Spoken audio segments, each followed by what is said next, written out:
That boat, officer, is an eyesore and it needs to be removed immediately. Sice.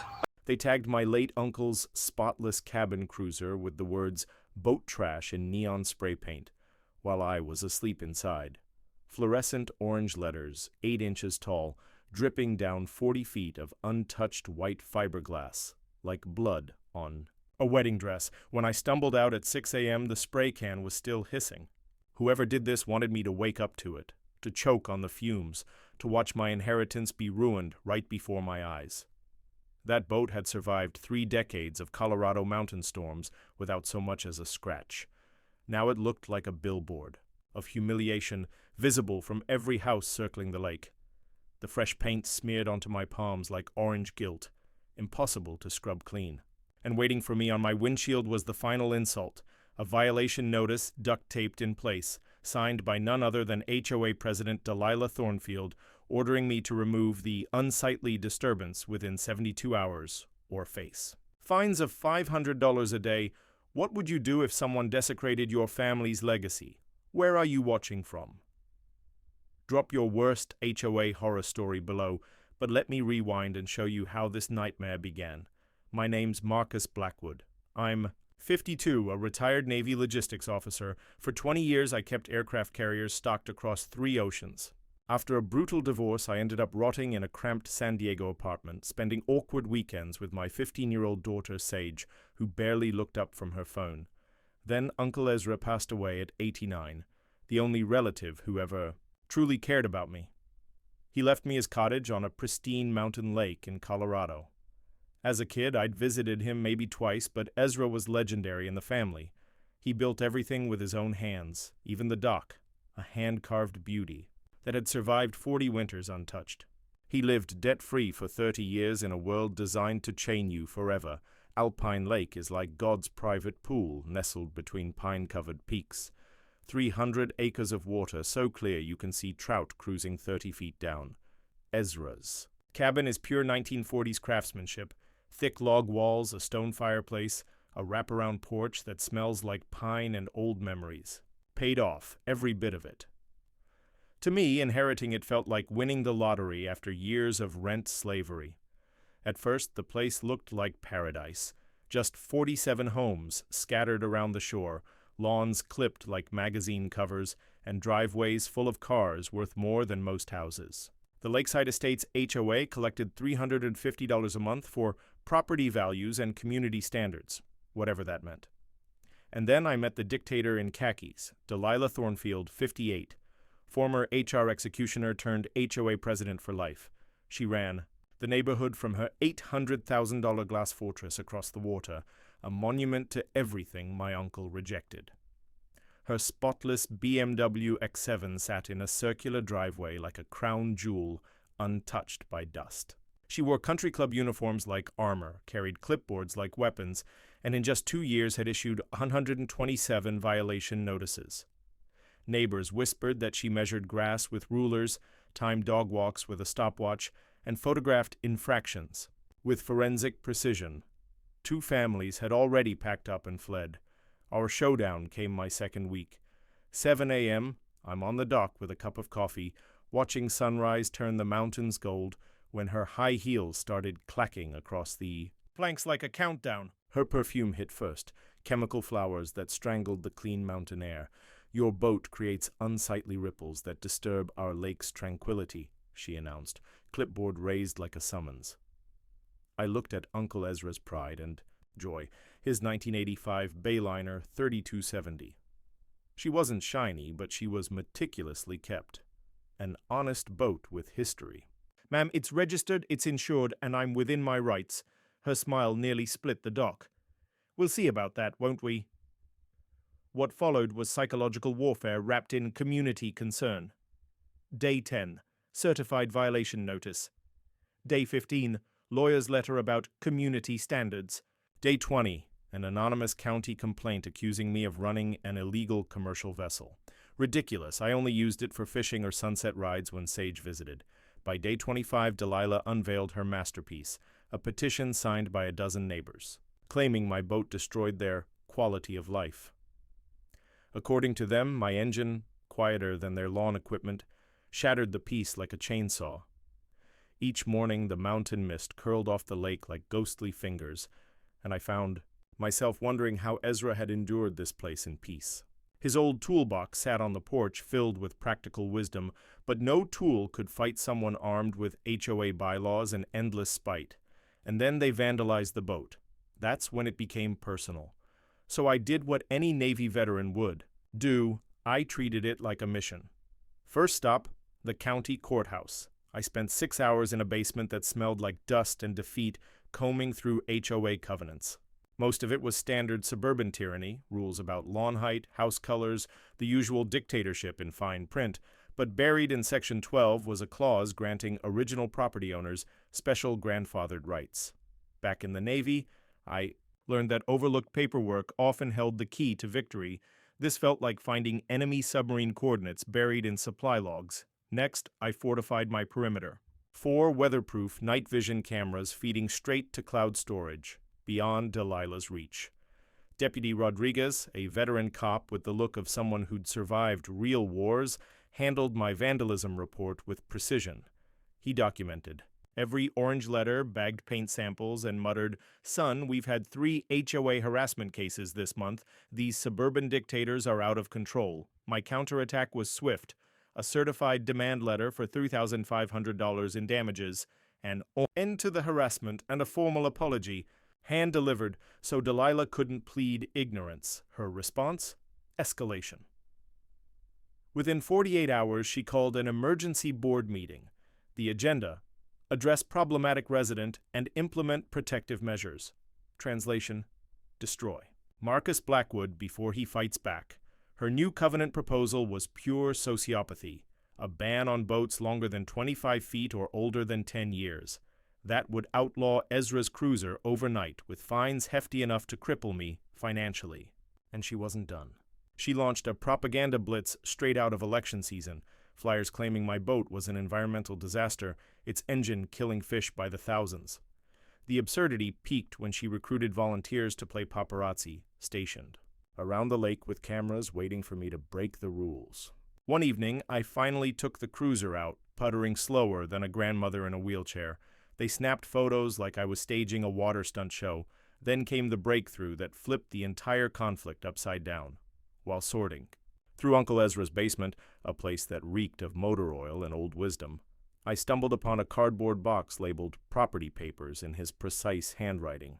Inside were manila folders stacked with decades of documents, layer upon layer like an archaeological dig through legal history, tax filings, surveys, correspondence from the era when people still wore proper hats.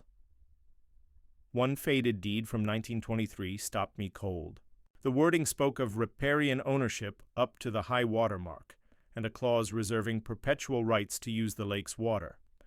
I didn't grasp all the legal jargon, but my gut, the same instinct that kept me alive through Navy logistics, nightmares, screamed this was important.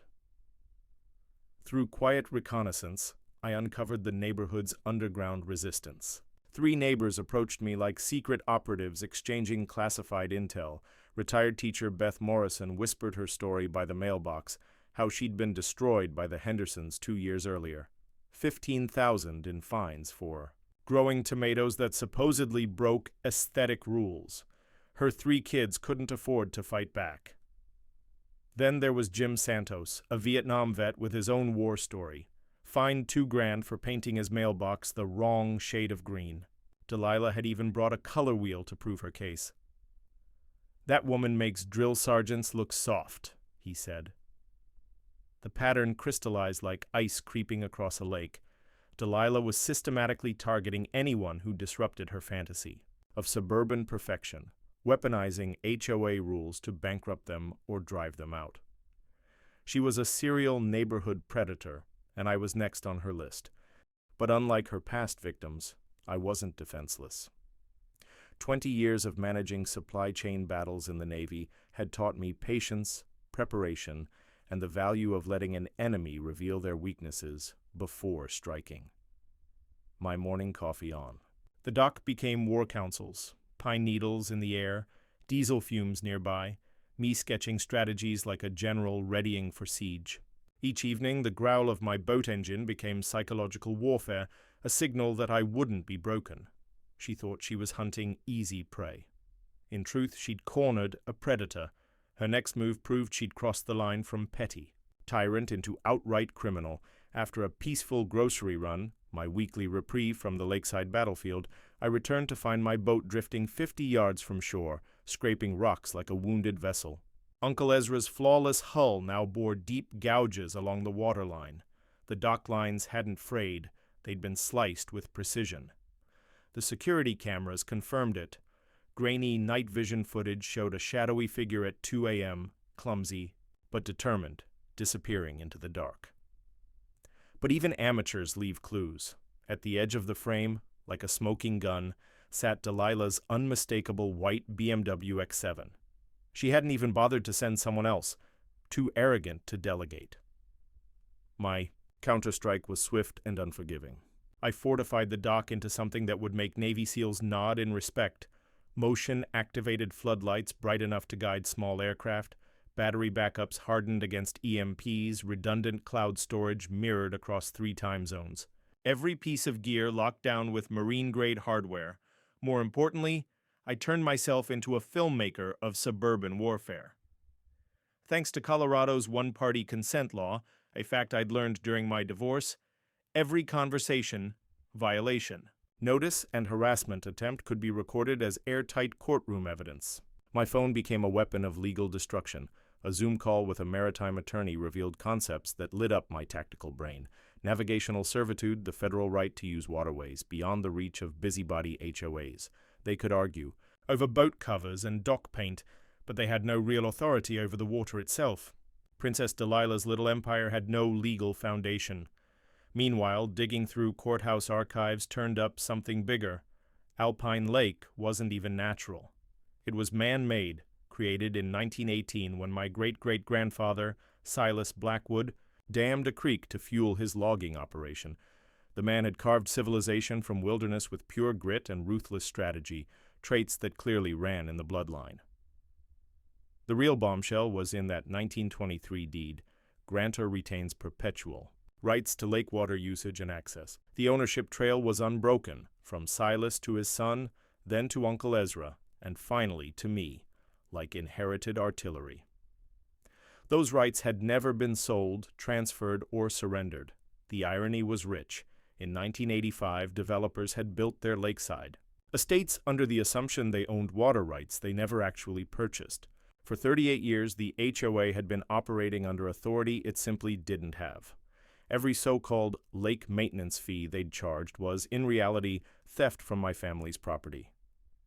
But Delilah was escalating fast. She pushed for a $5,000 emergency assessment, supposedly for environmental protection, but really to bankroll her legal crusade against me. She painted my boat as an ecological disaster on par with the Exxon Valdez. According to her fantasy, my gentle diesel engine was wiping out fish populations and destroying habitats just by existing. The absurdity peaked when she hired a so-called marine expert who turned out to be her brother-in-law's kayak buddy. His report, scrawled on coffee-stained napkins, claimed my 25-foot boat caused more damage than neighbors' 35-foot speedboats. His science amounted to squinting at waves from shore. Delilah's Facebook propaganda machine launched Save Our Lake, complete with sunset photos and captions about protecting natural heritage from industrial-scale exploitation. She plastered pictures of my boat online, describing it like an offshore oil rig threatening family swims. Her coded attacks grew bolder, references to outside agitators and undesirable elements, thinly veiled bigotry that any corporate HR department would have fired her for. Meanwhile, my network of informants grew. More neighbors came, forward with stories of financial ruin and forced exile. The pattern was undeniable. Delilah systematically crushed anyone who defied her suburban fantasy. But unlike the families she'd destroyed, I wasn't vulnerable. I had a veteran's training, a secure pension, research skills, and evidence stacking up that this HOA was operating far outside its actual legal authority. Evening walks along. What might legally be my private lake carried the scent of pine needles and the laughter of children, reminders of exactly what I was fighting for. The cheerful sounds of community life had been twisted into weapons by a sociopath who declared war on opponents with military training. She believed she was crushing a defenseless target. Instead, she had awakened a predator armed with legal nuclear firepower. Delilah's desperation escalated when she turned to the legal system itself as a weapon. The certified letter landed on my doorstep one Tuesday morning, an unmistakable declaration of war, delivered by a postal worker whose eyes betrayed guilt at having to deliver such venom.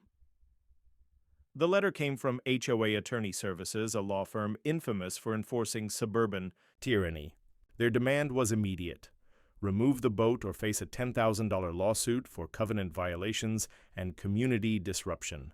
Every sentence dripped with intimidation, carefully crafted to terrify average homeowners into surrender. According to them, by inheriting the property, I had accepted binding HOA agreements, past, present, and future modifications included. 10 days to comply, or they'd unleash litigation with every possible remedy, damages, injunctions, and legal costs. Translation: give in, or we'll bleed you dry. My answer came wrapped in precision and expensive letterhead. I brought in Sarah Chen, a local property attorney with a reputation so fierce that HOA dictators woke at night dreading her name. As she reviewed my inherited water rights, Sarah laughed out loud during our first meeting. "Marcus," she said, holding up Uncle Ezra's deeds, "this isn't just a strong position. This is thermonuclear property law." Her first strike was a preliminary injunction blocking the HOA from limiting my lake access. Her demand letter cut straight to the point: prove you control the lake or withdraw your threats immediately. Meanwhile, my digging uncovered a legal treasure chest. Back in 1985, the developer of Lakeside Estates had made a catastrophic mistake. His warranty deed specifically excluded all water rights and riparian privileges when selling lots. The HOA covenants had a gap so wide you could sail an aircraft carrier through it. They had zero authority over the lake. County records confirmed. Alpine Lake was classified as a private water body, with riparian access controlled entirely by whoever owned those rights. For nearly 4 decades, the HOA had been charging lake fees without any legal claim, like someone collecting tolls on a private driveway they didn't own. Then came the real bombshell. I hired a licensed surveyor to chart exact property boundaries. The results revealed that my inherited land extended 30 feet further into the lake than anyone believed.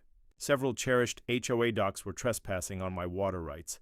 And most satisfying of all, Delilah's ornate gazebo, her lakeside throne for plotting chaos, stood entirely on my property. She had been waging her war against me from land I legally owned. Delilah's counterattack was predictable. She convened an emergency board meeting and pushed through a $25,000 legal budget, funded through new homeowner assessments since the HOA's coffers were too weak for a prolonged fight. She reached out to a local reporter, planting stories about environmental concerns and safety risks to stir public pressure. She even tried weaponizing the state parks department, filing false complaints that my boat needed commercial permits. When that failed, she staged a community safety meeting, claiming my vessel endangered children and seniors. But the neighborhood resistance was gaining momentum. Beth Morrison came forward with files of past harassment cases, families forced to dismantle playsets, elderly residents fined for medical equipment, young couples crushed under mailbox violation lawsuits. Jim Santos produced financial records revealing Delilah's most damning pattern.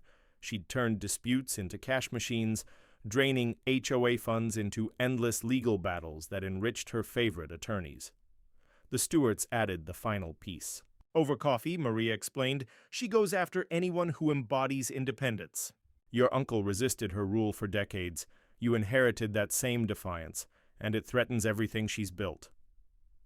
Her husband, David, added that 3 families had already fled in the past 5 years, each one original owners with grandfathered rights that blocked her full control. The strategy was unmistakable. Delilah systematically eliminated those whose property rights weakened her power. But unlike the others, I had military discipline, patience, and strategy. While she drained resources on frantic attacks, I was quietly building an airtight case, documenting every abuse with prosecution-ready precision. As autumn settled in, the crisp air carried the scent of pine and victory. Delilah thought she was drowning me. In truth, she was burying herself beneath a mountain of evidence. The defensive phase was over. Phase 2 would be total war. The document that would end her reign arrived one Wednesday disguised as routine paperwork. Sarah's paralegal had been conducting a comprehensive title search, digging through a century of records like an archaeologist. What they found, forced. "Sarah to call an emergency meeting. Marcus," she said, laying out the papers like battle maps. "Sit down. You don't just own lake access. You own the entire lake." The words hit like a lightning strike. Every drop of water, every inch of lakebed, every fish beneath the surface, it all belonged to me, through an unbroken inheritance chain stretching back to 1918. When Silas Blackwood built his dam and created Alpine Lake, Colorado law gave him absolute ownership under the doctrine of prior appropriation, first claim, total rights. His 1923 deed transferred surrounding land but carefully retained the water rights, lakebed, and riparian privileges forever. Those rights had passed quietly through 4 generations, hidden but never surrendered. Uncle Ezra had possessed this power for decades without realizing it. Now it was mine. Sarah's findings laid bare the scope of HOA trespass. For 38 years, every dock, every swim platform, every gazebo, every launch, they had all been built illegally on my private property. The financial scale was staggering. $847,000 in lake fees siphoned from homeowners over 4 decades, all collected unlawfully. Every dollar spent on lake maintenance, improvements, and projects was theft from my estate, but the sweetest irony belonged to Delilah. Her gleaming $800,000 glass mansion owed its value entirely to lake access and waterfront privilege. Strip those away, and her property value would collapse by 2/3 overnight. She had built her empire on land and water she never owned, collecting money she had no right to demand. Her cherished meditation gazebo, her supposed lakeside retreat, where she masterminded neighborhood crackdowns, was built entirely on my riparian land. Every HOA meeting hosted there, every violation notice signed at that table, every harassment campaign launched from that pavilion had taken place on ground that legally belonged to her main target, me. Sarah laid out my legal options with the zeal of a prosecutor presenting a case she knew was airtight. I could revoke all lake access instantly, which would force the dismantling of every structure that had encroached on my land for over 40 years. Trespass suits against 47 households could rack up damages surpassing the HOA's total assets. Property liens might trigger forced sales, wiping out the neighborhood in one blow. You could bankrupt the entire HOA and most of its members, Sarah concluded.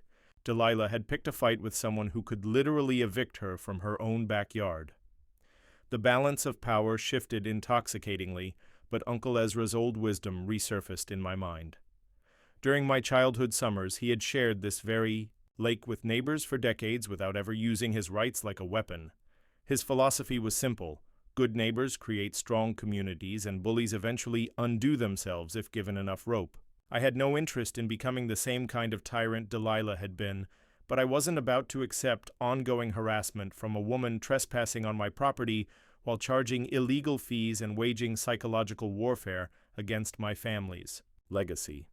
She believed she owned this lake. She was about to find out she'd been squatting on my land while declaring war on its rightful owner. It was time to show Princess Delilah the difference between ownership and authority.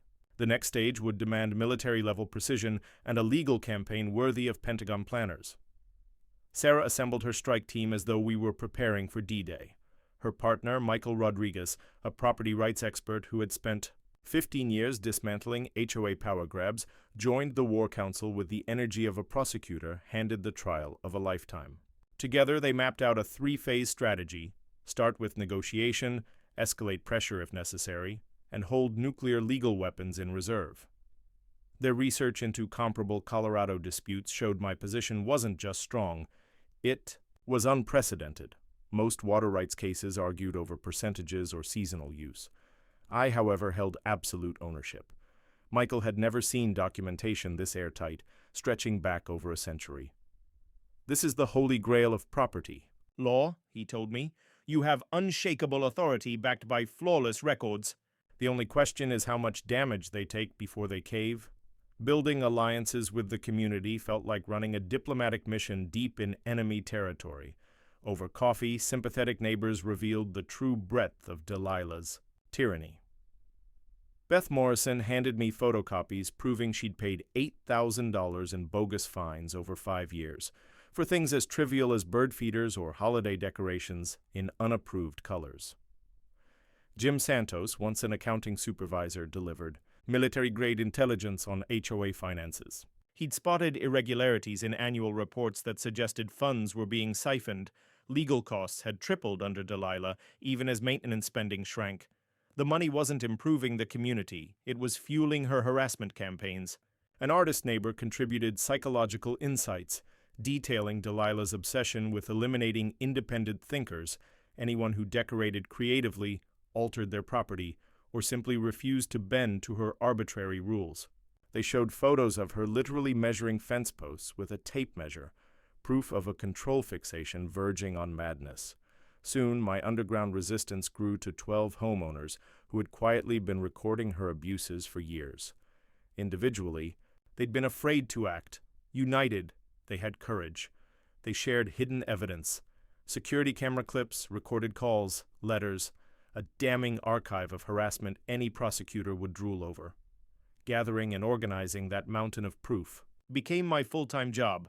I built timelines cataloging every violation notice, every threat, every act of vandalism or intimidation. My cameras had already caught 3 attempts at sabotage, plus countless shots of Delilah lurking with her phone, photographing my property like some suburban stalker. The financial deep dive uncovered corruption at its core. Sarah's forensic accountant revealed that so-called emergency assessments weren't for community projects but to bankroll Delilah's vendettas. She was weaponizing neighbors' money for personal wars, an outright violation of HOA bylaws and state laws on nonprofits. Our legal sessions felt like planning battlefield maneuvers. Sarah described a quiet title action, a court move to confirm absolute property ownership. With my rock-solid records, it wouldn't be a complicated case. We'd just be asking a judge to certify what history already proved. I owned the lake. Everyone else had been trespassing. The HOA had been acting illegally for decades. Michael added another angle: unjust enrichment claims that would force repayment of all unauthorized fees plus interest. No group can profit off services they never had the right to provide, especially not on land they didn't own. We calculated damages with military precision: $847,000 in improper fees plus interest, trespass damages for construction on my land, environmental review costs that should have been required before building. The total, between $1.2 and $2 million, far beyond the HOA's combined assets. Our communication plan balanced diplomacy with overwhelming force. Delilah would get one chance to settle, 30 days to agree to a licensing deal that preserved community access but acknowledged my ownership. If she refused, we'd unleash every weapon. Backup plans included media outreach, local papers loved David vs. Goliath sagas of suburban tyranny, and simultaneous lawsuits that would financially carpet-bomb the HOA while setting a precedent for property rights enforcement. My settlement terms were more than fair, considering I held all the cards.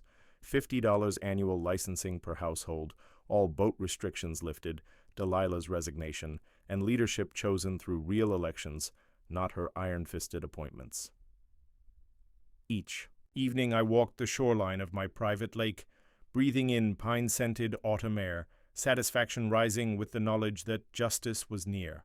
Every sound, the laughter of kids, the chatter of neighbors, boats humming across calm waters, symbolized harmony that Delilah had poisoned with her toxic rule. She had declared war on someone who actually owned the battlefield. Now she would learn the hard truth about authority versus ownership, but her spy network must have caught wind of my preparations because her next move reeked of desperation. The emergency HOA board meeting she called was less a meeting and more a coup. The first agenda item, a $50,000 legal defense fund paid through emergency assessments that would slam every homeowner like an air raid. The second, hiring a private investigator to dig for dirt on me, suburban espionage dressed up as due diligence. "We need to know who we're dealing with," she told her obedient board. "Military backgrounds can signal aggressive tendencies that endanger community safety." The cracks in her armor were showing, and she was scrambling like a cornered tyrant. Soon, sabotage attempts escalated to cloak and dagger levels. During a convenient storm, power to my dock mysteriously failed, along with my security cameras, for 12 crucial hours. When I checked the situation the next morning, the junction box left no doubt. This was sabotage. The wires had been neatly sliced with proper tools, nothing resembling storm damage. My boat's engine intake was also jammed with an assortment of debris clearly placed there by hand. Rags, plastic bags, even dog toys. It was a carefully chosen mixture meant to wreck the engine if I'd started it without looking. My Navy training and habit of thorough checks saved me from thousands in repairs. At the same time, county offices were suddenly overwhelmed with anonymous complaints, as if part of a coordinated psychological assault. The health department got alarming calls about fuel leaking from my boat into the drinking water. Environmental regulators received elaborate accusations of illegal chemical dumping and habitat destruction. Each agency had to waste manpower chasing obviously bogus claims filed by someone who knew exactly how to exploit bureaucratic systems. These fraudulent environmental reports were crafted like suburban novels, complete with official-looking paperwork accusing my maintenance work of toxic runoff and threats to endangered species. The language was dressed up with scientific jargon that might impress administrators but would collapse instantly under the eye of a real expert. Meanwhile, I was quietly building a fortress of evidence strong enough to survive any attack. I set up backup security tied to cellular networks so electrical tampering couldn't shut it down. Hidden cameras in waterproof housings gave me layered coverage from angles Delilah couldn't predict. Every harassment act, every false complaint, every act of sabotage was being captured and archived at a standard fit for federal prosecution. Water testing became my ace in the hole against the environmental smears. I hired a certified lab to perform thorough analysis, and the results couldn't have been cleaner. Pollutant levels so low they didn't even register. The tests also revealed that several neighbors' septic systems were skating much closer to regulatory violations than anything connected to my boat. On top of that, I brought in a PhD environmental consultant whose report dismantled every fabricated accusation about fuel, wakes, and habitat damage. With science on our side, Delilah's campaign of eco-warfare began to unravel. Within the community, pressure was shifting like tectonic plates beneath Delilah's rule. Neighbors quietly approached me with stories about her past campaigns of intimidation, patterns of targeting independent residents, fabricating infractions, and ratcheting up financial stress until they either bent to her will or left. The HOAs. Financial records showed the cost of her obsession. Community money siphoned into endless lawyer fees, frivolous lawsuits, and investigative services that served her grudges, not the neighborhood. Homeowners were unknowingly paying to fund their own harassment. Whispers in parking lots and casual chats during walks revealed growing discontent. People were tired of her divisive leadership, of the relentless conflict, of expenses with no benefit. Ironically, the private investigator she hired turned out to be one of my strongest allies. His background check highlighted my distinguished Navy record, my volunteer work with veterans, and my conservation efforts. 20 years of leadership and service that shattered every slander she had spread about me. He also discovered my steady financial footing, a military pension and consulting work that made her intimidation tactics useless.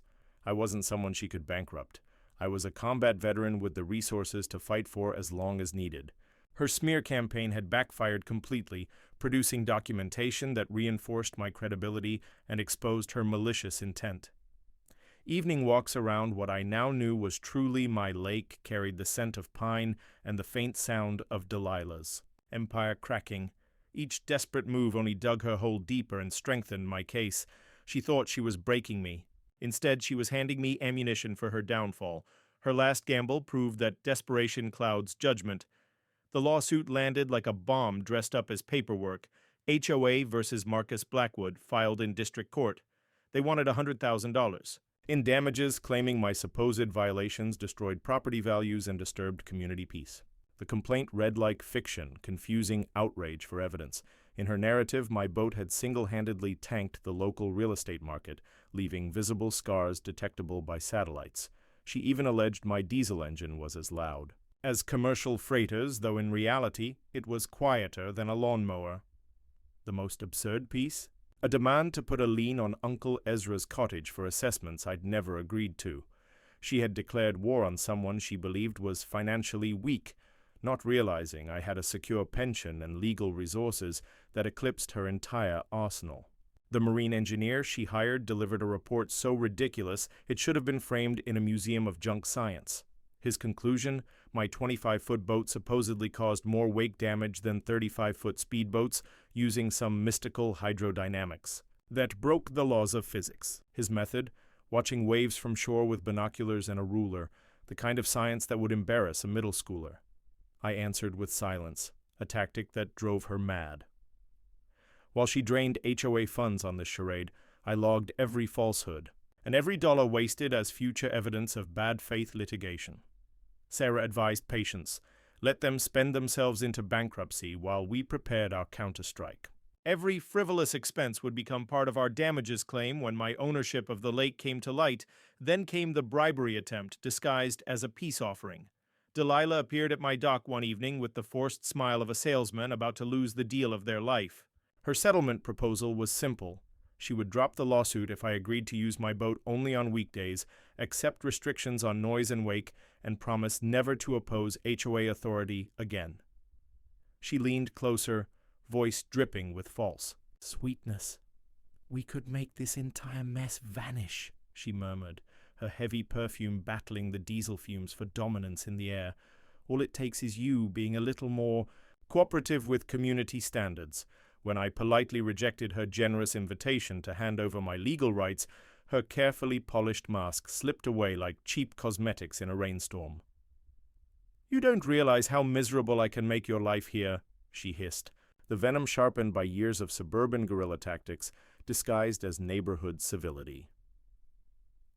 Her real masterpiece of manipulation came during the community meeting ambush. She engineered a mandatory HOA gathering under the guise of discussing budgets and safety issues. In truth, the stage was set for a public execution masquerading as democracy. The room overflowed with her loyal supporters, armed with misleading handouts about supposed boat violations. Everything was choreographed to push through an emergency vote on sweeping boating restrictions before I could even prepare a defense. Her opening presentation could have been borrowed from the propaganda playbook of authoritarian states, blown up. Photos exaggerated my boat into something resembling a naval warship invading tranquil waters. Charts falsely linked my time on the lake to unrelated environmental declines. Neighbors testified with rehearsed outrage, painting me as an outsider wrecking their long-cherished harmony. 3 so-called experts paraded in to denounce boating hazards, noise issues, and ecological damage. Their impressive resumes? Owning kayaks, browsing boating magazines, and binge-watching nature documentaries. Their science included measuring my wake with pool noodles and timing my engine noise with phone apps. And then there was Sarah. Her presence wasn't accidental. It was calculated psychological warfare. Dressed in an immaculate suit, briefcase. In hand, notebook ready like a court reporter, she radiated authority.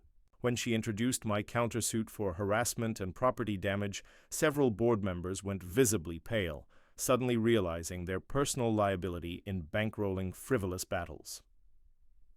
Delilah's smear campaign reached desperate new heights. She painted me as some dangerous military operative, my boat a looming threat to neighborhood security.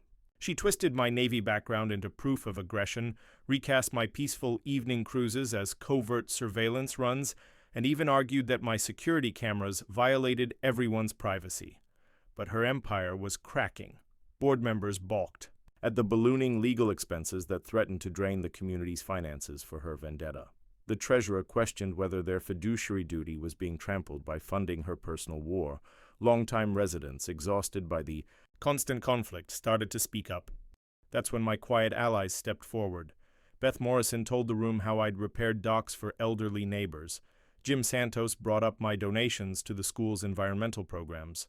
The stewards recounted my patient advice during their boat maintenance troubles. One by one, their voices chipped away at Delilah's facade. The mood shifted. The crowd began to recognize the truth. They weren't funding community improvements, but financing a campaign of personal tyranny. Delilah's carefully built dominion was collapsing under the weight of its own corruption. And then came the moment to drop the ultimate bombshell, the revelation that would permanently end this war. The monthly HOA meeting at Alpine Lake Community Center turned into the most explosive showdown in its history. 67 residents crammed into a space meant for 40, the air buzzing with anticipation thick enough to slice with a chainsaw. Reporter Janet Mills from the local paper had taken up a prime position, camera and recorder at the ready, tipped off about a David versus Goliath property rights battle about to explode. In the back corner, Deputy Rodriguez from the county sheriff's office kept a watchful eye, called in by Delilah's claims that my military aggression posed a safety risk. By my side, Sarah looked every bit the legal warrior, hauling bankers. Boxes filled with documents, maps, and exhibits that could reshape the future of the community. She carried herself like a prosecutor holding the smoking gun in a murder trial. Delilah opened with all the fury of a stage villain. "Tonight, we confront the crisis endangering our peaceful community," she thundered from the podium, pointing at me as if I were some war criminal. "This emergency motion will ban Marcus Blackwood's boat immediately, saving our lake from ruin and restoring the tranquility we've treasured for generations." Her oversized photos once again portrayed my vessel as an ecological disaster zone. Charts depicting wake damage and fabricated noise data could have earned applause from propagandists. She demanded I hand over $15,000 for lake restoration and remove my so-called offensive boat within 48 hours. "We have overwhelming support," she declared, waving her doctored petition like a battle banner. "It's time to decide between one man's selfish hobby and our shared quality of life." The room pulsed with nervous energy as neighbors considered voting away a man's property rights based on smoke and mirrors. That's when I calmly stood and requested 10 minutes to respond before any vote was taken. Sarah began distributing copies of our deed research while I hooked up my laptop to the projector. Up on the screen appeared a magnified 1923 property deed, the words unmistakable: perpetual water rights and full ownership of the lake. "Ladies and gentlemen," I said evenly, with the calm authority of a man holding nuclear launch codes, "I don't simply have permission to use this lake, I own it. Every drop, every inch of lakebed, every fish beneath the surface belongs to me, passed down unbroken from my great-great-grandfather, who created this lake in 1918. The silence was suffocating. You could have heard a pin drop into the water. Water. That, as it turned out, belonged entirely to me. With surgical precision, Sarah's laser pointer traced the survey map, revealing the staggering truth. Every dock, every platform, every boat launch. Every structure connected to the lake was sitting squarely on my private property. For nearly 4 decades, the HOA had been charging fees to maintain land they didn't even legally own. Gasps echoed around the room as the reality sank deep, like stones into still water. Delilah's face cycled through shock and fury, pale as snow, red as fire, then sickly green like the algae she'd claimed my boat was responsible for, while her empire crumbled into dust. "That's impossible!" she screamed, dropping every trace of her polished authority. "Those papers are fake, mere legal tricks. We have rights established through decades of community use." Deputy Rodriguez leaned in, intrigued, as the atmosphere thickened with the threat of violence. Meanwhile, Janet Mills's camera documented every second of Delilah's public collapse, destined for tomorrow's headlines, but the evidence against her was ironclad. A flawless chain of title confirmed uninterrupted water rights ownership dating back to 1918. Survey maps showed that most HOA-built lake structures crossed property lines illegally. County archives verified the lake was private land, not a public resource. Expert opinions sealed the case. My sole ownership was beyond dispute. Several board members immediately started doing the math, their faces paling as they realized the staggering liability. Nearly $847,000 had been collected from homeowners for services performed on land they didn't own. Add to that decades of unauthorized construction, clear trespass damages, and environmental reviews that should have been required before building. Anything at all. Then came my moment, the one people would whisper about for years. I rose slowly, radiating the calm certainty of someone who holds all the cards, and addressed the stunned crowd. I could order every dock torn out tomorrow. I could lock down lake access and sue every household for years of trespassing. I could bankrupt this HOA and wipe out your property values in an instant. The room froze. No one dared breathe. But instead, I continued, voice steady with controlled power, I'll offer fair licensing so you can keep using the lake. $50 per household per year, far less than the bogus fees you've been paying. All docks and swim areas stay. Boat launches remain. Access preserved. But the harassment, the vandalism, the intimidation of my property ends now. Tonight. Rodriguez reviewed my evidence, damage reports, false complaints, and confirmed my legal right to block trespassers, while warning that continued harassment could bring criminal charges. The crowd erupted in impromptu democracy, stripping Delilah of her control on the spot. The aftermath was cinematic. Within 2 weeks, Delilah and her few diehard allies abandoned. The neighborhood like generals retreating from a burning fort. For sale signs popped up overnight as they scrambled to escape exposure for years of illegal fee collection while trespassing on my land. And property values? They didn't collapse, as she'd predicted. They shot up 15% as buyers realized they could enjoy a lakefront paradise free from her tyrannical micromanagement. My little cottage became a gathering place for peace offerings. Beth Morrison brought an apple pie that tasted like vindication. Jim Santos delivered bourbon with a note. To the man who freed us from the HOA gulag. The Stewart family painted a watercolor of my boat titled Waves of Freedom, now proudly framed above my fireplace. Janet's story went viral online. Navy. Veteran proves he owns entire lake, dismantles HOA dictatorship, and sparked similar deed investigations across the country. Homeowners from Florida to Washington unearthed long-ignored rights buried beneath suburban bureaucracy. My win became the blueprint for standing up to petty tyrants who mistake rules for crowns. The legal settlement was poetic. $50,000 covered. Every dime of my costs. Sarah secured rock-solid protections against future harassment. Delilah dodged criminal charges only by signing papers that permanently barred her from holding community authority again. She slithered away, disgraced, while the neighborhood exhaled in relief. Under Beth Morrison's leadership, the community transformed. With a teacher's wisdom and a grandmother's warmth, she replaced Delilah's toxic rule. Dues dropped by 40% through honest, efficient management. 83 petty violations were erased, replaced by simple neighborly guidelines. Meanwhile, my licensing deal provided steady income while keeping the lake open for families who'd cherished it for generations. At just $50 a year, less than a month's coffee budget, residents gained access legally without lining lawyers' pockets. Healing came on a personal level, too. My daughter Sage spent her summer with me, blossoming from a sullen teen into a confident young woman who could dock a boat and identify every fish in the lake. Her laughter and that of her friends filled the air, replacing years of legal tension with joy. But the crown jewel was the Alpine Lake Conservation Scholarship, $5,000 a year for students in environmental science or property law. 3 years. Running, our scholars have gone on to protect watersheds and fight HOA abuse across the West. What could have been wasted on luxuries became an enduring investment in justice. The ripple effect stunned even me. Our case became required reading in law schools and inspired Colorado's HOA Accountability Act, forcing associations to prove authority before enforcing rules. Sarah's law review article has been cited in over 40 property rights cases, helping families reclaim freedoms they never realized were theirs. And karma? It struck Delilah with perfect precision. She moved to an Arizona-gated community where within 6 months she was drowning in fines for unauthorized wind chimes and pool equipment violations. The hunter became the hunted. The enforcer, the victim. She finally learned what it feels like to live under arbitrary rule.